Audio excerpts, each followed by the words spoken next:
Ambalappara Vengassery NSS ഹൈസ്കൂളിൽ digital പത്രം പ്രകാശനം ചെയ്തു. അമ്പലപ്പാറ വേങ്ങശ്ശേരി NSS ഹൈസ്കൂളിൽ ഡിജിറ്റൽ പത്രം പ്രകാശനം ചെയ്തു. തൂലിക എന്ന പേരിലാണ് ഡിജിറ്റൽ പത്രം 2025 ജൂണിലക്കം പ്രകാശനം ചെയ്തത്. മുൻ PTA പ്രസിഡന്റ് K വേലായുധൻ പത്രത്തിന്റെ പ്രകാശനം നിർവഹിച്ചു. PTA പ്രസിഡന്റ് K ഷിജി അധ്യക്ഷത വഹിച്ചു.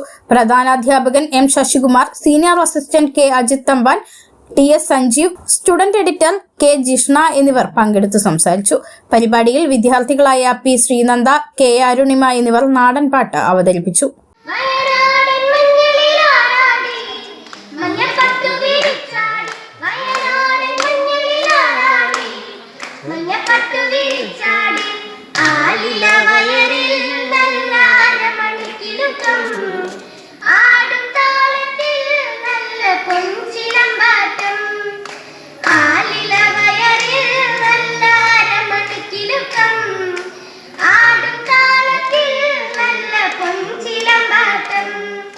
കന്നരം പാടുന്ന പാട്ടിലെ ആടിക്കളി